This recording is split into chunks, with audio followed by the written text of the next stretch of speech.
Assalamualaikum warahmatullahi wabarakatuh. Halo teman-teman semuanya, kembali lagi bersama saya Asih Ngawi. Nah teman-teman, di video kali ini saya mau berbagi tips kepada pahlawan devisa yang masih pemula yang sudah berada di Singapura. Oke, so buat kalian yang penasaran, simak videonya dan stay tune terus.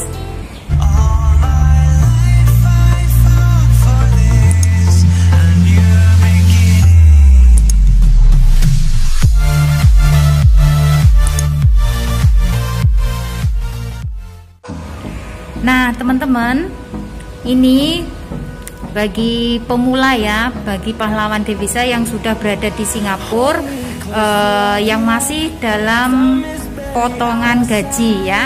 Di sini saya akan memberikan tips kepada kalian agar kalian itu bisa betah tinggal di satu majikan dan bisa finish kontrak. Oke?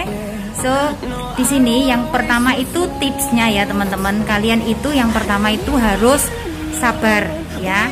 Dimanapun kita bekerja, kalau kita itu sabar, pasti kita akan bisa finish kontrak. Nah, seperti itu. Kalau kalian nggak sabaran, terus kalian itu gerusa-gerusu ya. Kalian itu kalau mendapatkan sedikit masalah dengan majikan, terus kadang ini ada ya yang grundel ataupun sakit hati kayak gitu, terus dipendem, terus jadinya sakit hati ya, seperti itu. Kalau bisa kalian harus sabar ya, karena apapun kalau kita itu sabar pasti akan membuahkan hasil yang sangat manis ya teman-teman. Karena kalau kalian itu jadi orang itu misalkan kalian itu egois ataupun lah masa bodoh, dibuat masa bodoh, pengennya pindah aja lah, majikan ini nggak cocok sama saya kayak gitu. Kalau gitu pindah saja, minta pindah, jangan ya. Karena kalau kalian itu pindah majikan, nanti yang ada malah tambah lagi potongan gaji. Nah seperti itu kan sayang ya.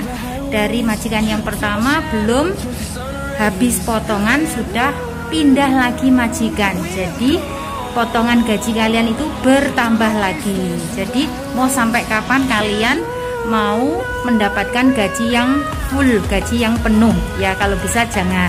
Oke? So tips yang kedua, di sini kalian harus benar-benar bisa menyesuaikan dengan keluarga baru di rumah majikan ya. Kalian itu harus ngerti ya gimana watak majikan kalian, gimana sifat majikan kalian ya, seperti itu. Kalau sifatnya seumpama itu majikan kalian itu sukanya yang rumahnya harus bersih, harus begini, harus dibersihkan tiap hari ya, kalian harus mengikuti arahan dari majikan, nggak boleh seenaknya sendiri ya, seperti itu. Kadang nih ya teman-teman, di Singapura nih ada majikan yang orangnya itu inginnya tuh rumahnya dibersihkan setiap hari, pengennya tuh rumahnya tuh dielap setiap hari, itu ada ya. Jadi kalian harus ngikut, karena kita di sini itu bekerja dan kita di sini itu terikat oleh kontrak ya. Kalau bisa kita harus ngikut apa kata majikan, asalkan satu ya teman-teman, yang penting itu kita itu di sini itu mendapatkan majikan yang baik ya, terus nggak cerewet seperti itu. Yang penting kalau buat saya tuh teman-teman, dimanapun kita bekerja, asalkan majikan baik, terus asalkan majikan itu nggak banyak komplain, nggak banyak cerewet, yang penting itu kita itu mencari tempat yang nyaman ya, seperti itu ya. Nah, so tips yang ketiga adalah kalian itu harus, kalau nggak ngerti ya, kalau kalian tuh nggak paham, kalian itu harus tanya ya, jangan diem saja, kalian harus bertanya. Seumpamanya nggak ngerti dengan pekerjaan, supaya nggak paham, kalian harus berani bertanya ke majikan, seperti itu. Nggak apa-apa kalau kalian mau bertanya dengan majikan, justru majikan itu akan seneng daripada kalian diam tapi belakangan kalian nggak ngerti sama sekali, malah nanti majikan bisa marah-marah ya. Tadi saya suruh begini, kenapa dikerjakan seperti ini? Nah, seperti itu. Jadi di sini kalau kalian nggak tahu, tanya saja ya. Nah, tips yang berikutnya adalah, nah buat kalian yang masih potongan gaji, kalau terima sisa potongan gaji itu uangnya disimpan saja, disimpan sendiri ya teman-teman.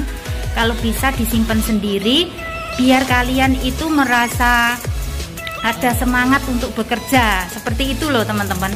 Jadi jangan kalau sisa potongan itu misalkan ada $100 atau $80 kayak gitu ya, itu kalau bisa disimpan saja, jangan disimpan sama majikan ya, biar kita itu ada semangat untuk bekerja. Kalau kita punya uang ya, wah ini uang dolar, uang Singapura, nah seperti itu. Jadi kita itu punya semangat bekerja, seperti itu loh ya teman-teman. Terus kalian kalau mau keluar beli sesuatu itu ngomong sama majikan dulu ya.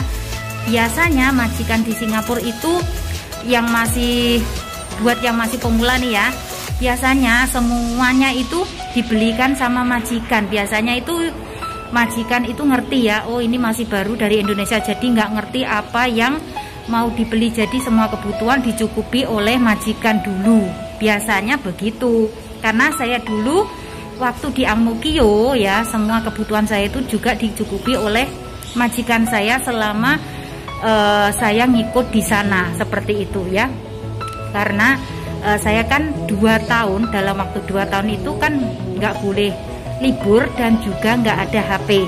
Jadi saya itu benar-benar nurut banget sama majikan, seperti itu. Tapi alhamdulillah walaupun nggak ada HP, walaupun nggak ada liburan, tapi saya di sana merasa nyaman ya, dan saya itu bertahan sampai 6 tahun seperti itu. Oke. So tips berikutnya, kalian harus ini ya teman-teman, harus pinter-pinter menyimpan uang ya, jangan sampai kalian boros. Itu pesan saya, karena di Singapura ini semua kebutuhan itu sangat mahal ya, mulai dari kebutuhan kita sendiri dan juga telepon ke Indonesia ya. Kadang kalau ada majikan yang ngasih ke kita itu wifi, itu nggak apa-apa alhamdulillah, tapi kadang nggak ada yang ngasih wifi, kita beli internet sendiri atau beli data sendiri, itu ada yang $10 itu bisa sampai 1 bulan lebih, dan ada juga $10 itu dalam waktu 2 minggu sudah habis ya, karena sering digunakan untuk video call, itu yang mahal ya teman-teman, seperti itu. Jadi kalian harus bisa memanage keuangan ya, jangan sampai boros seperti itu, agar kalian itu punya tabungan, terus kalian itu bisa ngirim ke keluarga walaupun kalian masih dalam tahap potongan gaji ya, seperti itu, agar keluarga kalian yang di Indonesia juga merasa seneng ya. Wah, anak, seumpama ibunya yang dikirimin, wah anakku sudah kirim padahal masih potongan, alhamdulillah. Itu pasti orang tua kalian itu bangga, pasti orang tua kalian tuh seneng banget menerima kiriman dari anaknya ya, seperti itu. Terus buat kalian yang masih baru, yang masih di rumah majikan ya, kalian itu jangan malu-malu atau jangan segan-segan ya. Seumpama apapun, semuanya pekerjaan yang belum kalian pahami, kalian bisa bertanya, jangan malu-malu ya, karena seandainya kalian nggak tahu terus kalian itu cuma diem saja, nanti yang ada malah majikan itu nggak suka sama kalian. Nah seperti itu ya teman-teman. Oke. Nah tips yang terakhir adalah di sini kalian harus punya sifat telaten ya. Kalau kalian yang ingin finish kontrak dalam satu majikan ya, kalian benar-benar di sini harus benar-benar telaten dengan job yang kalian dapatkan ya teman-teman. Karena di sini kita itu ngikut majikan ya, kita pastinya berada di dunia yang berbeda ya, karena sudah berada dengan keluarga majikan yang baru. Dan pastinya semua pekerjaan serba baru dan bahasa pun baru, semua yang dipakai baru ya. Jadi kalian harus siap dengan semua itu. Dan tadi di awal saya sudah ngomong, kalian harus bisa beradaptasi dengan keluarga majikan yang baru, ya. Seperti itu. Kuatkan mental kalian, teman-teman. Oke? Karena kita yang namanya ngikut orang, pasti mental kita itu diuji, ya. Seberapa kuat mental kita. Kalau kita itu mentalnya nggak kuat, kalau mental kita itu mental kerupuk, ya, yang disiram air itu bisa melempem, pasti dalam waktu beberapa bulan pasti kita akan gagal. Kenapa di sini saya bilang gagal? Karena kalau kalian udah merasa nggak betah, otomatis kalian itu yang ada cuma satu. Pasti kalau nggak pengen pulang, kalian pengen pindah majikan. Nah, apalagi potongan gaji belum selesai, terus kalian minta pindah majikan, dan pastinya agensi akan nambah lagi potongan gaji ke kalian. Kalau bisa jangan ya teman-teman. Kalau bisa bertahanlah di satu majikan dalam satu kontrak, ya, dalam 2 tahun pertama agar rekod kalian itu bagus. Seumpama kalian mau pindah majikan atau kalian itu mau cari majikan yang baru, ya, kalian itu sudah mendapatkan rekod yang bagus. Jadi untuk mempermudah kalian untuk mencari majikan yang baru, seperti itu ya teman-teman.